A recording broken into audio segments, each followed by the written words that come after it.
Depois de 18 anos construindo um foguete, finalmente nossa missão é lançada. O destino? Mercúrio.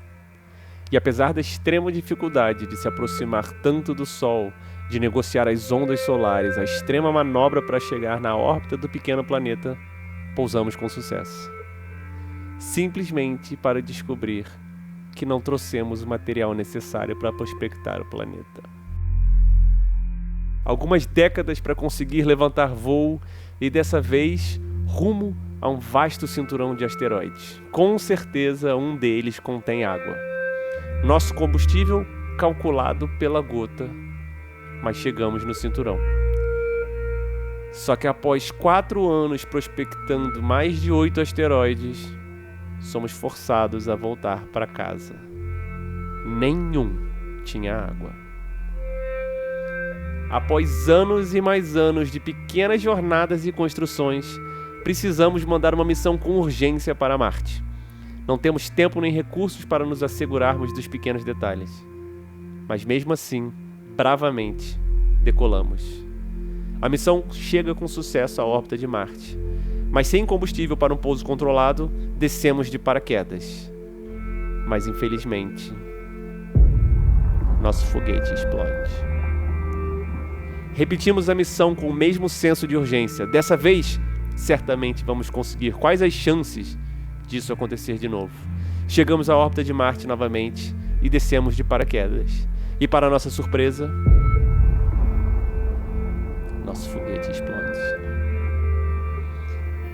Após mais de 24 anos construindo nosso foguete, fazendo várias e várias missões, conseguimos traçar uma rota incrível, um sobrevoo orbital pelo Sol, que nos leva para um estilingue pela Terra, que nos leva até Júpiter e mais um estilingue até Titã, uma bela e promissora lua de Saturno. Passamos com sucesso pela difícil passagem pelos detritos dos anéis de Saturno. Começamos a comemorar quando em uma aerofrenagem na Lua, nosso foguete explode. Eu sou André Romiani e hoje, para vocês que não têm medo do escuro, vamos mergulhar em mais uma jornada solo. Hoje com um jogo que poderia tranquilamente se chamar de A Lei de Murphy. O que puder dar errado, vai dar errado. Eu estou falando de High Frontier 4.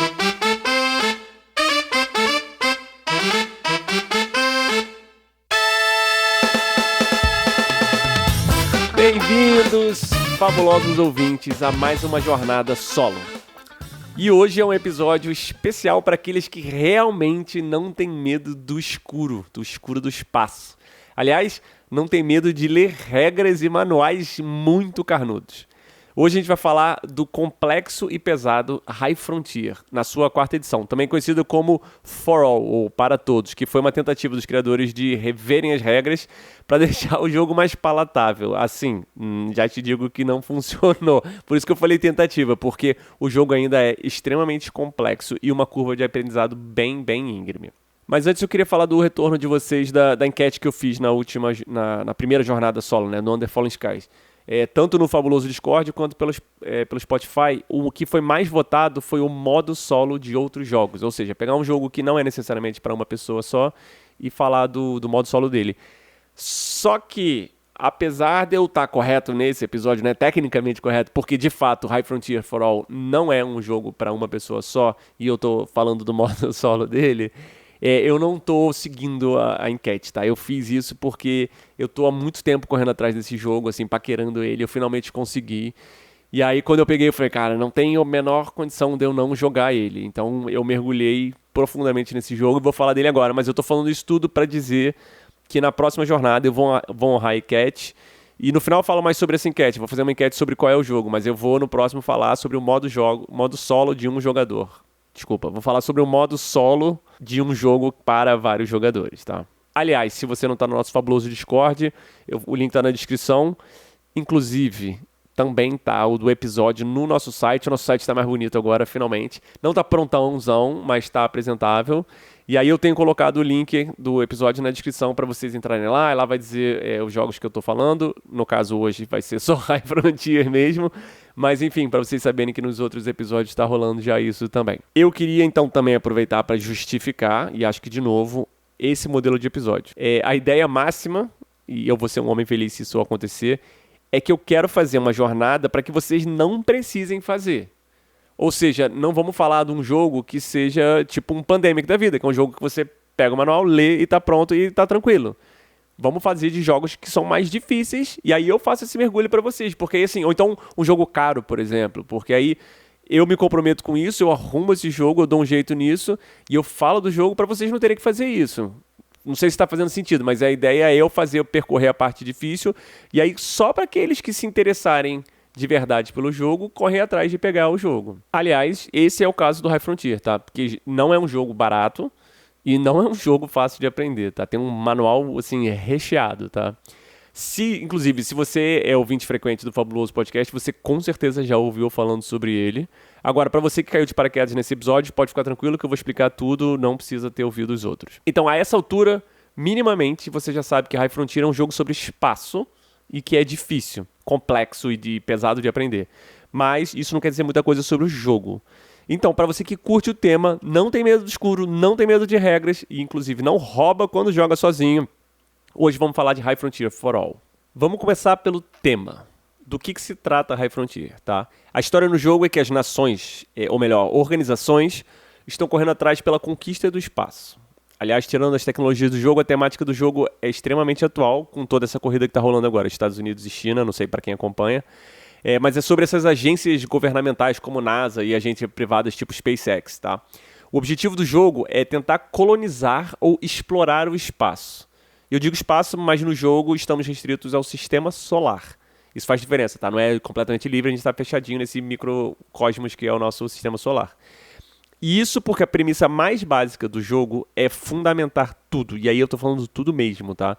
Nos conhecimentos atuais de astrofísica e ciência de foguetes. Ele vai ter uma licença poética, porque ele vai abordar tecnologias do futuro, mas é tudo pautado em alguma coisa que já existe. É tipo hard sci-fi mesmo, tá? O jogo é extremamente detalhado e atento às justificativas para cada mecânica ou ação, tá? E aí ganha quem explorar mais o nosso sistema, ou colonizar mais do nosso sistema.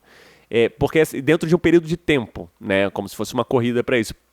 Porque no jogo você assume o papel de um gênio, ou pelo menos o cabeça de uma dessas empresas, e você tem um tempo máximo de vida, pelo menos no jogo base, que são 48 a 60 anos.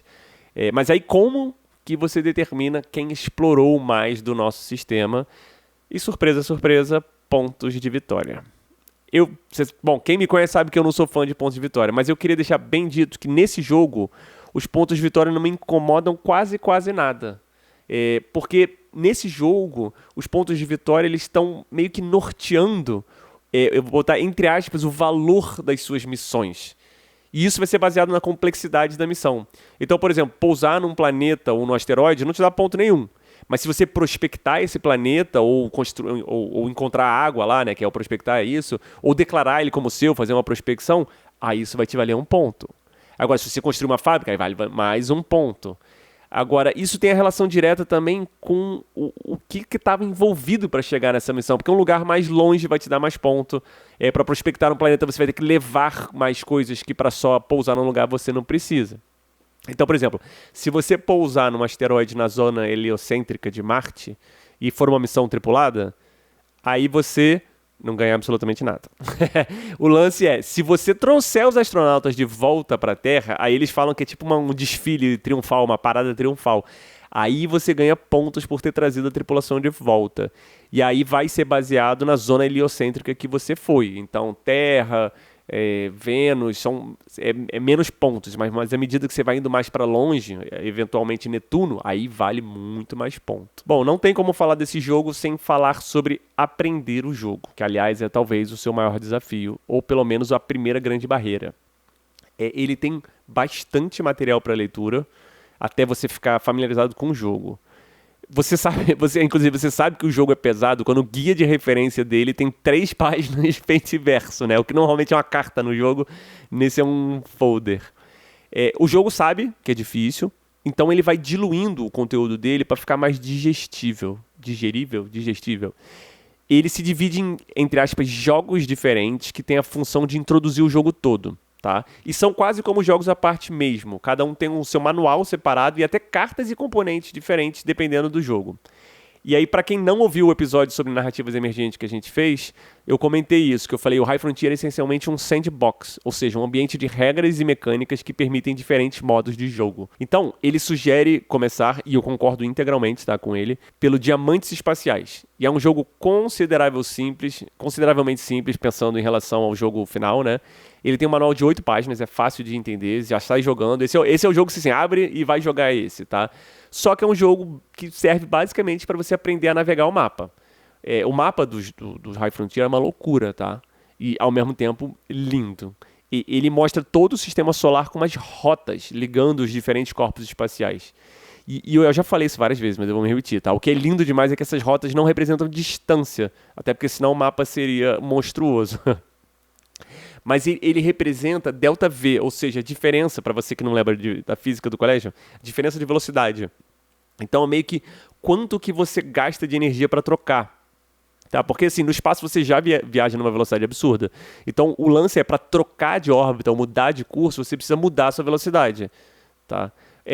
Explicação bem simples. Quanto mais rápido você estiver indo, mais alto, né? Por exemplo, em volta da Terra, você numa velocidade X, você vai estar numa órbita. Quanto mais rápido você for, mais alta vai ser essa órbita, ou seja, mais distante da Terra, tá? Então, no mapa, tem vários pontos que representam as queimas que você tem que fazer.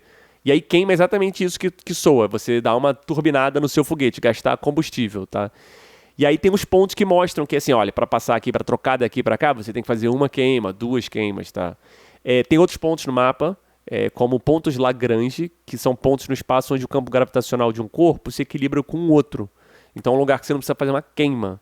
E o que eu mais amo nesse jogo, tá? Ponto Lagrange é uma coisa mesmo, tá? Tá previsto na física, é nomeado com esse mesmo nome, tá? Então ele pega esse jogo e ele transporta pro tabuleiro usando as mecânicas do jogo. E aí, então, assim, pro jogo, esses pontos só significam, você não precisa fazer nenhuma queima, tá? Enfim, esse modo Diamantes Espaciais vai te ensinar a navegar no mapa. Tá, o jogo em si acaba sendo meio bobo, porque você fica indo de um lugar para o outro, navegando, usando ou vela ou foguete, aprendendo a gastar os combustíveis, e aí fica pegando ponto e volta para casa. Enfim, é quase um rolar e mover, só que troca esse rolar por física de foguete. Tá? Não me entenda errado, esse jogo é fundamental para começar a jogar o jogo, tá? Mas assim, na minha opinião, joga uma vezinha e já entendeu, parte para o próximo jogo. Daí, depois desse modo, ele sugere o Corrida para a Glória. E aí, esse é essencialmente o jogo mesmo, tá? Tirando algumas mecânicas mais complexas.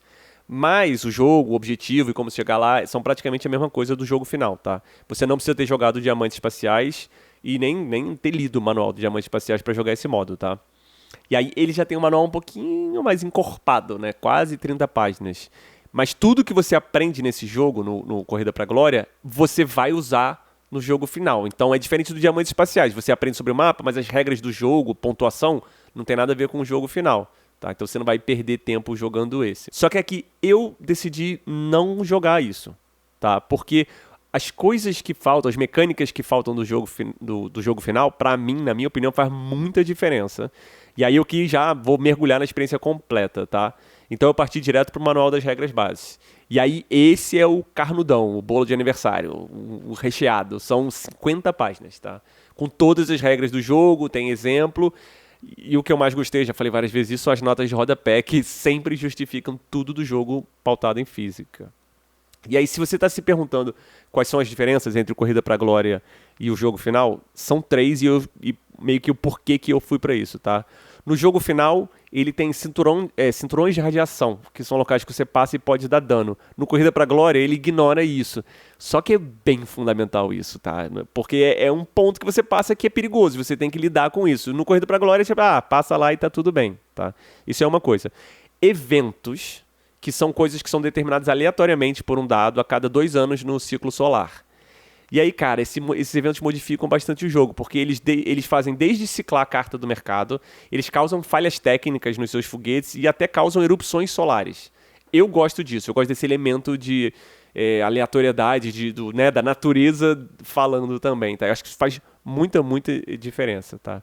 E a terceira, e eu acho que o principal motivo pelo qual eu decidi começar pelo final, é o uso de módulos de suporte na construção do foguete, tá? Eu vou entrar nisso quando eu falar um pouco mais do jogo em si, mas, resumidamente, altera completamente as decisões que você vai fazer na hora de construir o foguete. Dá muito mais aquela sensação de haha, eu sou um gênio, ou absolutamente não sou, um gênio científico, entendo tudo sobre foguetes, que na corrida pra glória fica mais assim, o foguete faz bum bum, sabe? Não tô zoando, tô exagerando, mas assim, simplifica, porque você só, eu comprei um propulsor. Enfim, eu vou explicar mais. Aí a essa altura agora aqui, nesses minutos que estamos do episódio, acho que a gente já afinou o rebanho. Se você tá aqui ainda ouvindo, é porque você tem questões que nem eu.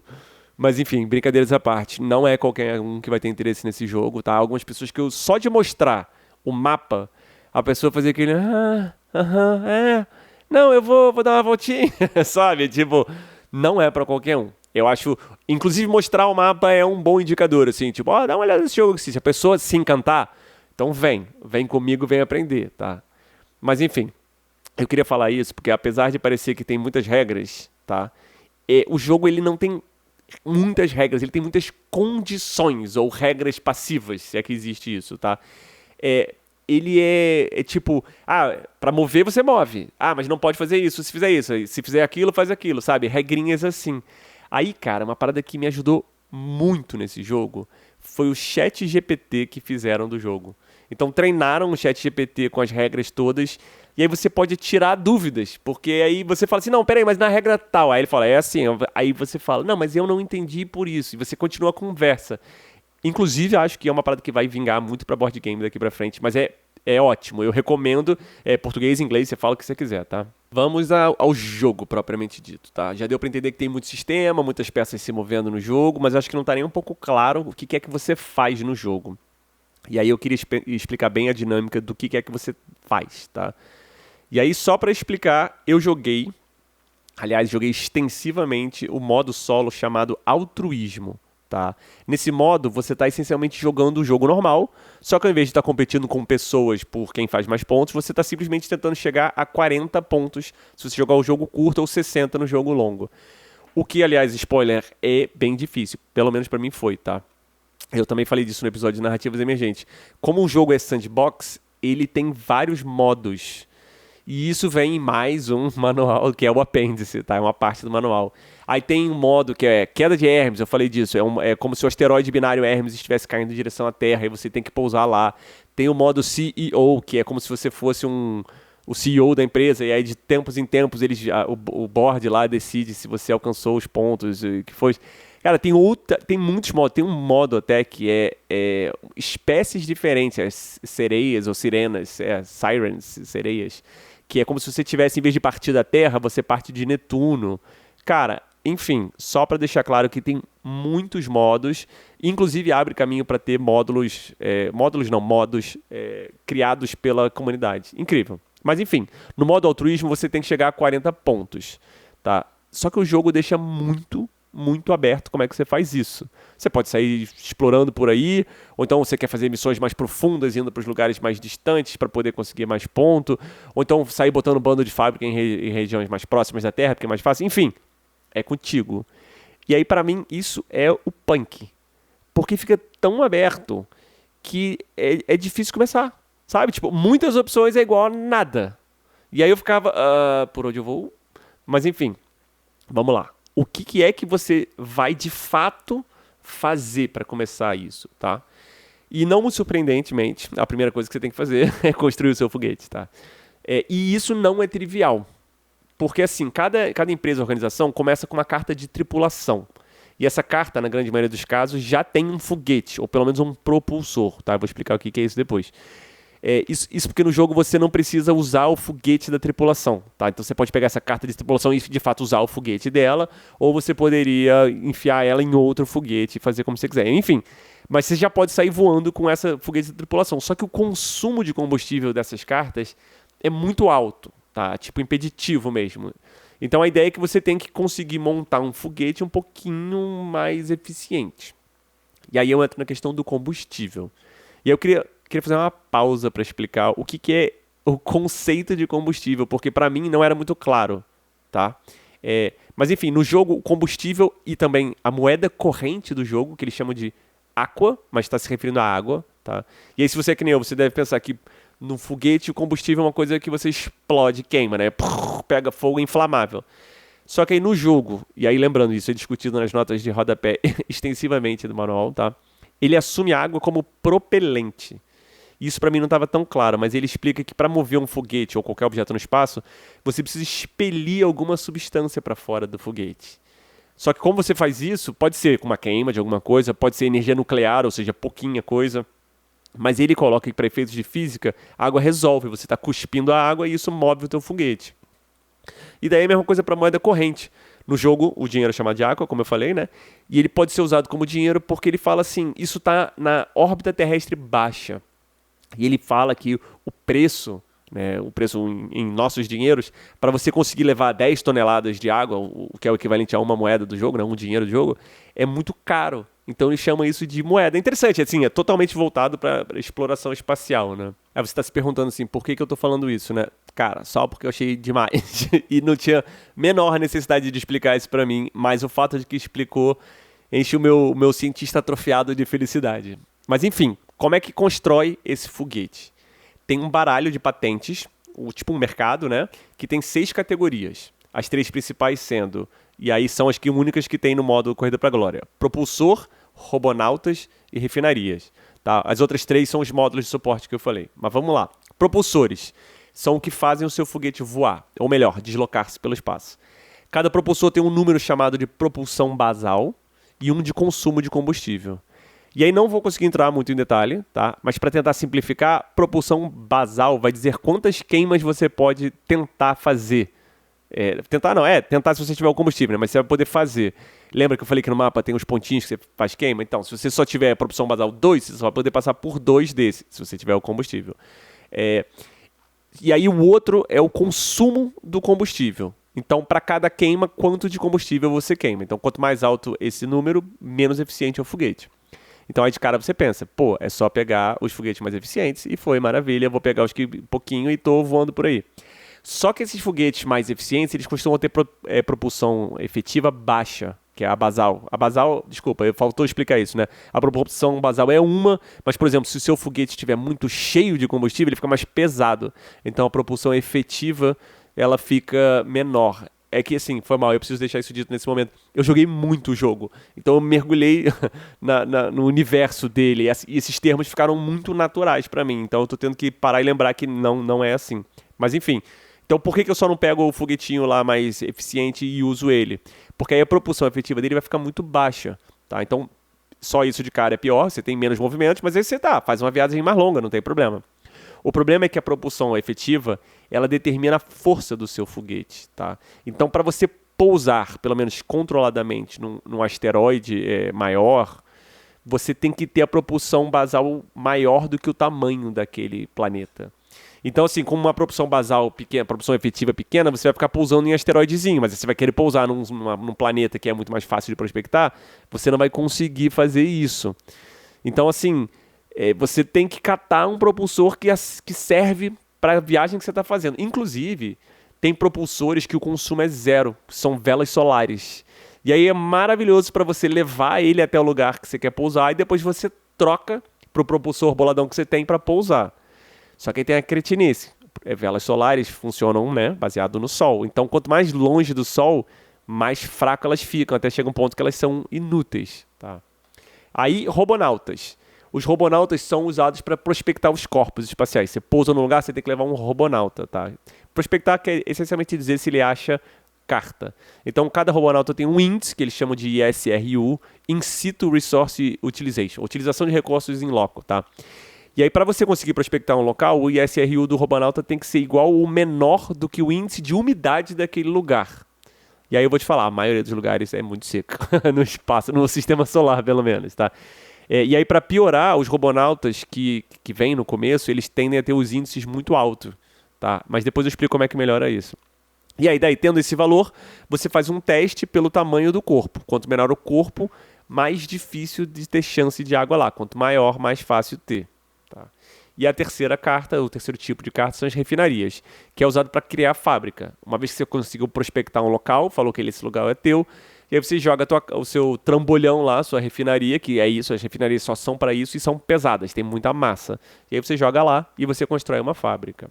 Daí aquilo que eu falei antes sobre as diferenças do jogo base, do jogo final pro Corrida pra Glória, era o uso de módulos de suporte, né? Então, aí cada um desses 3 tipos de carta, as primeiras que eu falei agora, né, Propulsor, Refinaria e Robonauta, elas podem ter demandas de módulos.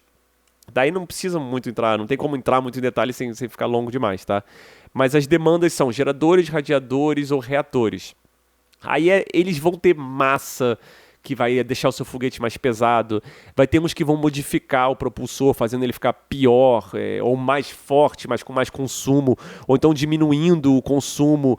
E aí alguns vão ter demandas que vão ter demandas que vão ter demandas, e para uma coisa funcionar, todas as demandas têm que ser aceitas. Então, assim, aumenta muito a complexidade de montar o foguete, porque só funciona se todas as demandas estiverem ali. Mas eu acho que faz muita diferença nesse modo. Na dinâmica do modo solo, você compra uma carta por um aqua.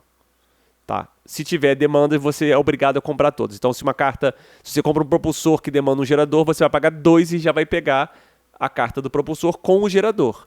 Só que você não vai pegar o gerador que ele precisa. Por exemplo, comprei um propulsor que pede um gerador do tipo eletromagnético. Só que quando eu for comprar a primeira carta do baralho de gerador, que é a que eu tenho que comprar, vem um gerador do tipo convencional. Ou seja, não serve para mim, mas é o que eu ganho. Tá? Então, ele tem essa cretinice. Tá? No jogo para múltiplos jogadores, né, o jogo sem ser solo, esse é um leilão. Tá? E depois eu entro um pouco mais nisso. Mas só para você entender que no modo solo isso muda consideravelmente do jogo, você está só comprando. Tá? Aí eu não falei até aqui, tá? Mas na sua vez você tem o direito a fazer uma operação e uma movimentação do foguete e quantas ações livres quiser. E essa ação de comprar no mercado é uma operação. Então você só pode fazer uma por vez. E aí no modo solo fica bem diferente, porque você só consegue comprar a carta na sua vez. E você tem um limite de se você tem 4 cartas na mão, você não pode participar de um leilão ou comprar carta, você tem que vender. Só que como no modo cooperativo ou competitivo com outros jogadores é um leilão, você consegue comprar patentes sem ser na sua vez. Isso faz toda a diferença, porque você consegue agilizar o processo de construir o teu foguete. Mas enfim, a gente está falando do modo solo. E aí essa é a minha primeira grande observação sobre a expectativa do jogo, tá? Porque se você entra nesse jogo pensando que vai ser um jogo de exploração espacial à la Star Trek, onde viajar é moleza, você vai e viaja quantas vezes quiser, ainda vai parando para tomar um cafezinho, não é isso, tá? O jogo tem um foco muito forte na parte da criação do foguete e da busca pelo balanço entre montar um bom foguete e montar logo um foguete. Tá? Já aconteceu comigo de ficar num looping, de tipo querer montar o melhor foguete e o tempo vai passando. E aí eu falei, não, peraí, esse propulsor é melhor. Não, então troca isso aqui. E aí assim, passou o tempo foi passando e quando chegou a hora eu consegui lançar uma missão.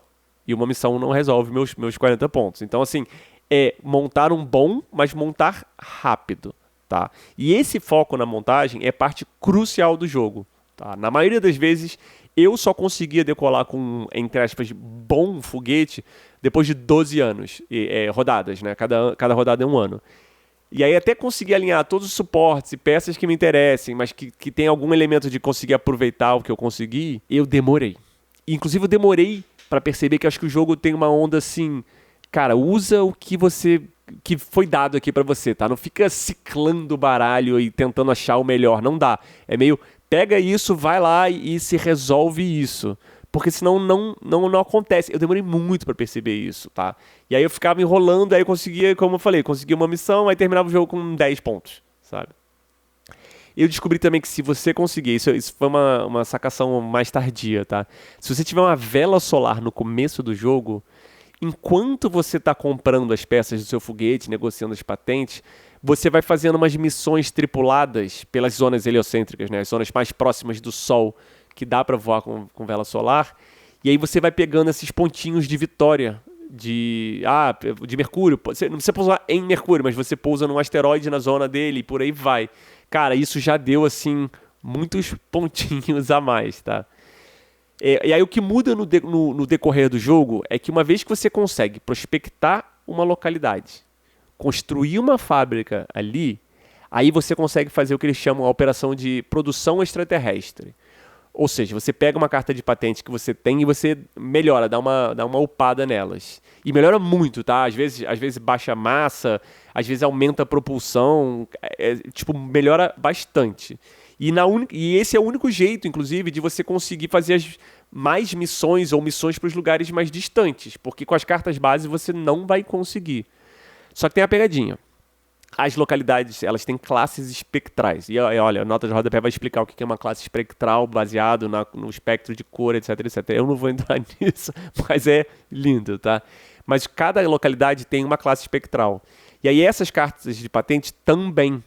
Então você só consegue upar essa carta, melhorar essa carta, na localidade da mesma classe espectral. E aí, isso, para quem é bom, eu não consegui entrar nesse tanto. Eu tentei algumas vezes.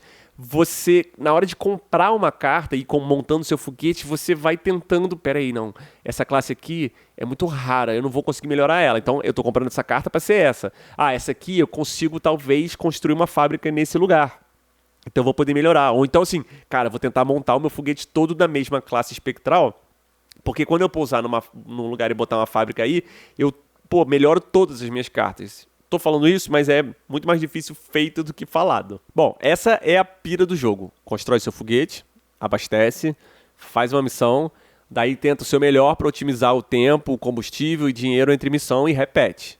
Tá? E aí o jogo me traz uma sensação que me lembra do Pandemic, que eu sempre falo, que é aquela... Quando você fica olhando pro mapa, como se você fosse de fato um especialista e fica avaliando assim, o que eu vou fazer, sabe? Ele tem essa sensação de sala de controle, eu estou avaliando o que eu vou fazer e eu sou um gênio, e não é, tá? Quer dizer, eu não sou. Mas é assim, porque dependendo de onde você tem uma base, você pode fazer uma missão para lá e aí usar essa base para recarregar o teu foguete lá na fábrica, que é mais fácil de recarregar do que na órbita terrestre.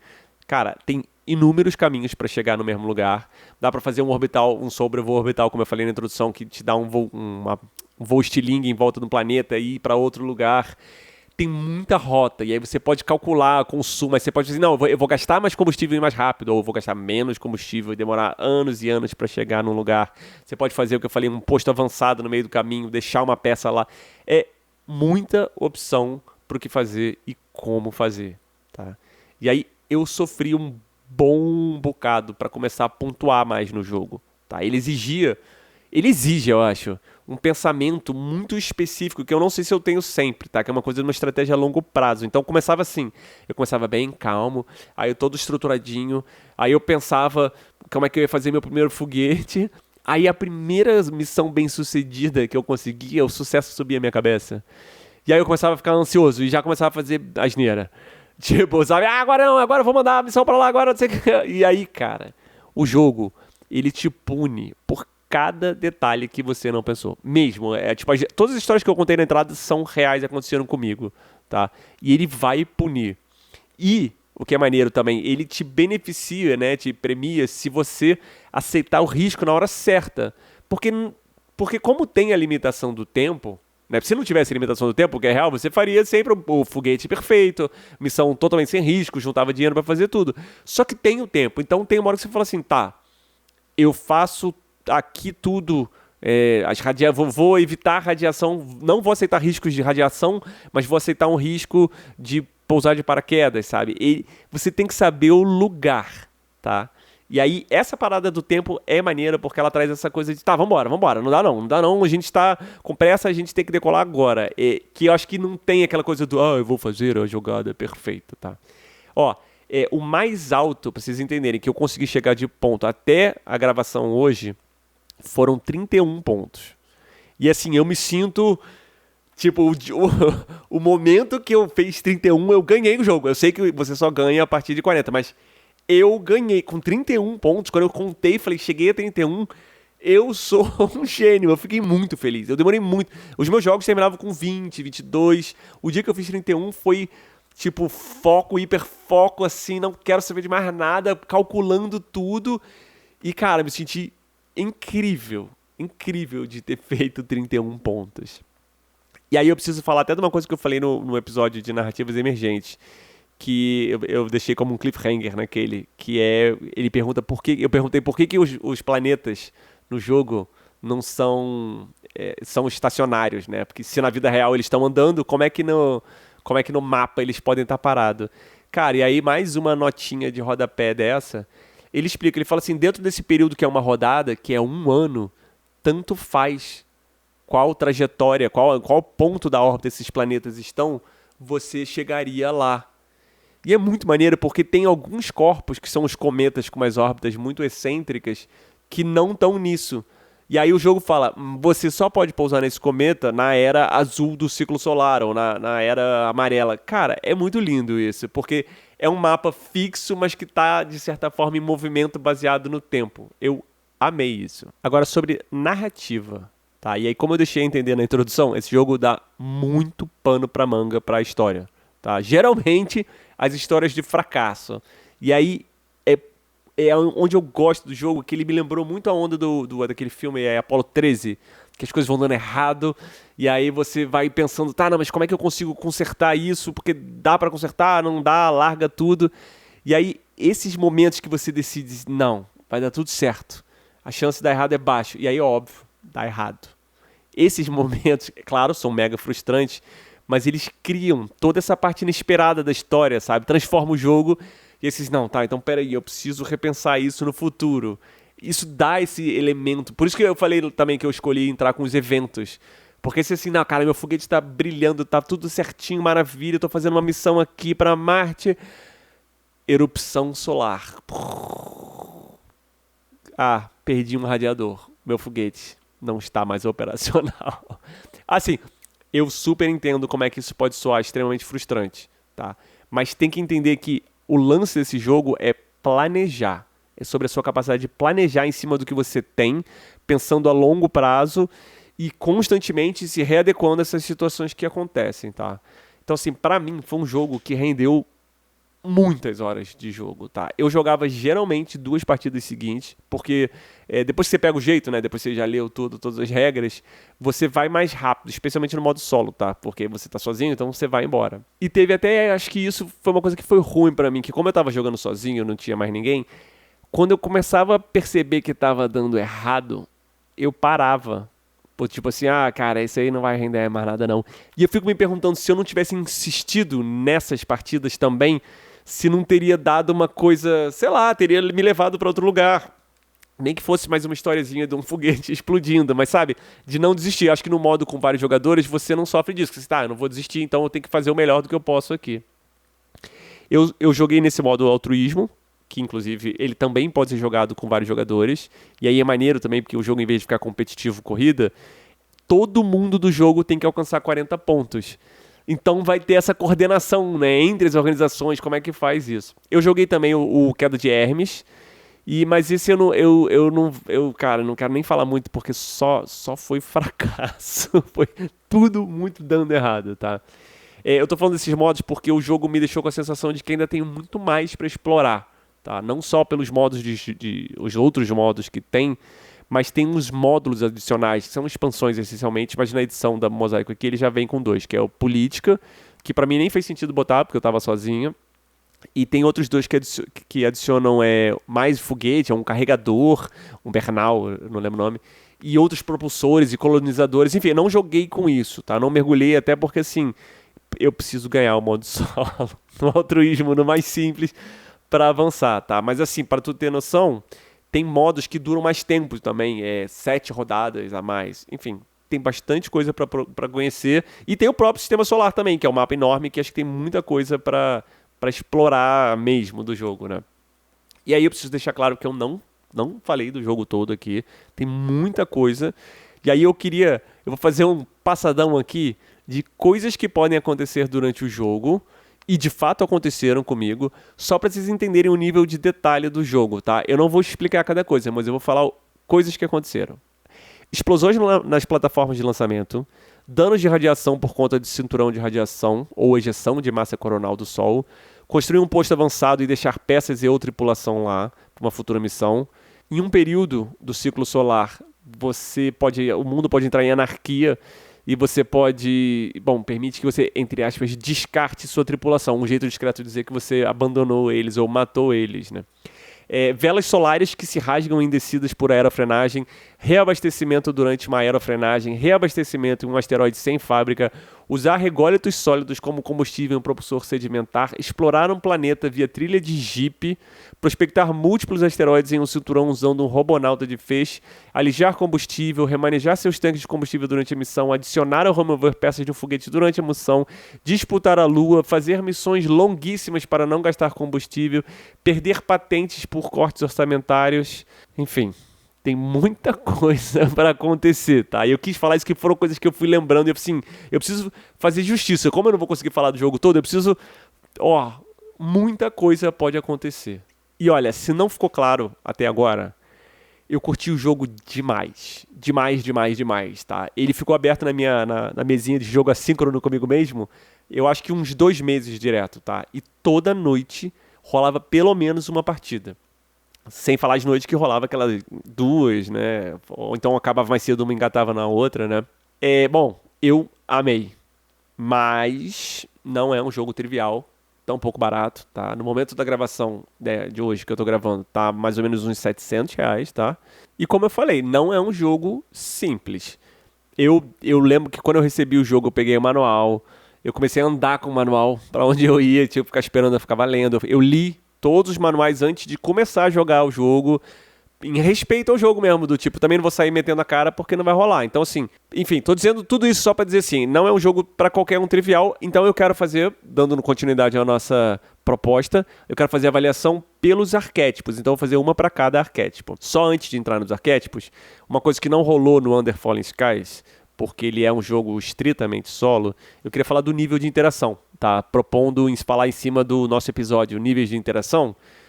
Para quem não viu, por favor, entra no nosso fabuloso podcast.com.br, procura lá um episódio antigo que é níveis de interação.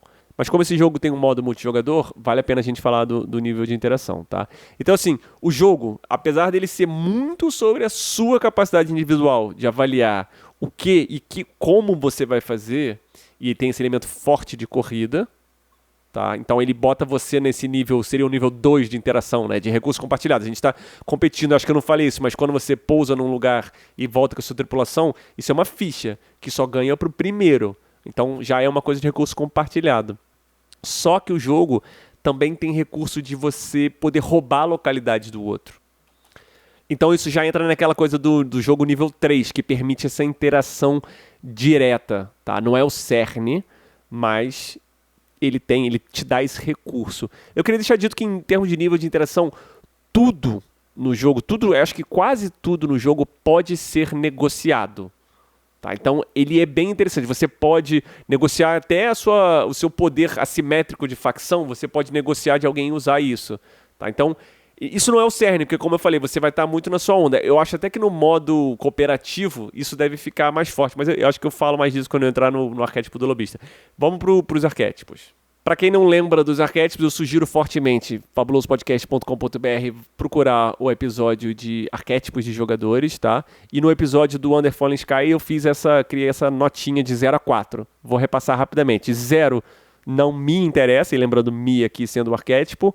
1, tem alguma coisa, mas não o suficiente, não sei se eu jogo de novo. 2, me divirto, jogaria ocasionalmente. 3, gosto muito, quando der eu jogo. E 4, brilha, voa, arrasa, é um favorito, adoraria isso, tá?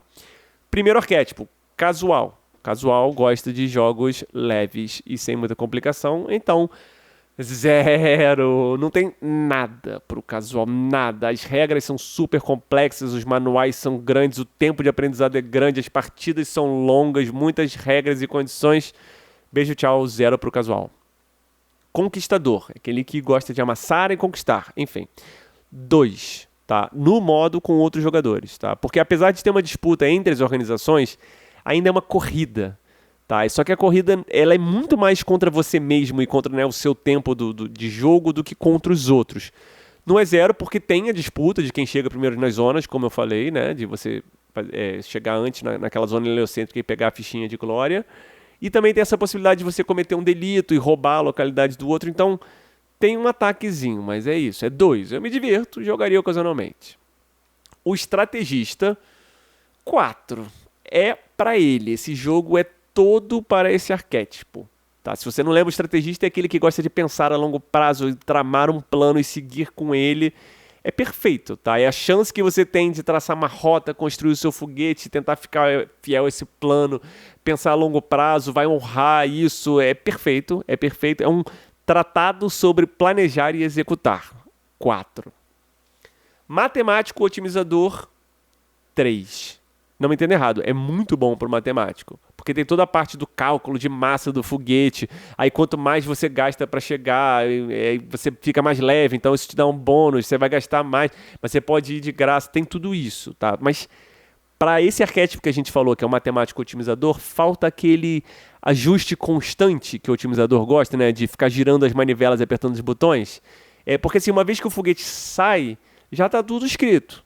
Tá? Não me entenda errado, é ótimo para esse arquétipo, só que não é o 4, porque ele não está fazendo aquele ajuste fino no decorrer do jogo. Eu acho que ele é mais em algum momento. De novo, 3 é ótimo, tá? 3 eu jogo sempre que for possível. E aí vem o cronista / narrativo, que é 3 também. Gosto muito, muito, porque sai muita história desse jogo. Você consegue ver a história enquanto ela está acontecendo, o que é maneiríssimo. E os eventos aleatórios trazem mais coisa para essas histórias, tá? Eu adorei isso. Só não dou 4 porque essas histórias elas acontecem sobre metade do jogo. Metade entre aspas. Porque durante toda a parte de construção do foguete e os leilões, o leilão das partes, aí não tem muito isso, sabe? Então, o foco da história é quando você de fato lança. E claro que os leilões vão influenciar diretamente essa história, mas assim, parte significativa do jogo, que é o leilão, não tem narrativa interessante nenhuma, mas ainda assim, 3 brilhando. Explorador. E aí eu fiquei bem na dúvida desse, tá? Eu fico entre 1 e 2, porque, assim, ó, apesar do jogo ter modos diferentes e módulos novos para adicionar regras, ele não se pauta nisso, não são descobertas, não são novas coisas, né? O mapa tá ali, é sempre o mesmo, a sua jornada muda, mas o jogo, ele não vai te dando coisas novas à medida que você joga, tá? Você que vai melhorando a sua estratégia. Isso me levaria pro 1. Mas eu mesmo fiquei com essa sensação de que ele tem mais para descobrir, sabe? Porque, se eu tentar assim... Mas, de novo, ainda acho que isso é uma melhoria da sua estratégia. Eu vou deixar como 1. Com asterisco. Não que tenha asterisco, mas é 1. Socializador / lobista. Aí, como eu falei no episódio Under Fallen Sky, essa nota seria sempre 0. Mas não é o caso aqui, porque esse jogo tem modo para outros jogadores.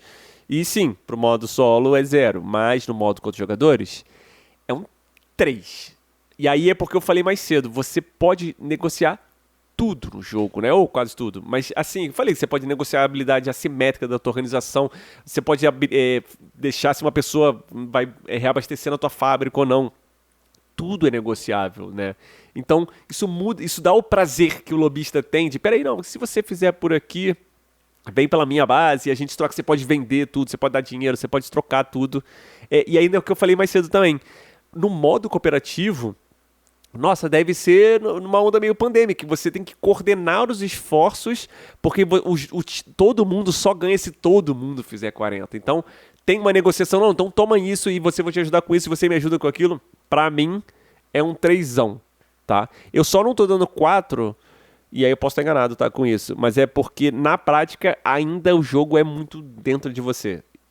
Apesar de tudo ser negociável, você ainda vai estar grande parte do tempo dentro de você, catando a tua estratégia do que você vai fazer. Apostador, eu tava numa dúvida ainda, tá? Eu não sei, mas eu tava pensando um 0 pro apostador. Eu fiquei na dúvida do 1, porque ele tem essas pequenas apostas que você pode fazer, né? Sobre, não vou pagar durante um teste de risco, vou arriscar num cinturão e passar mais baixo, e isso é um risco.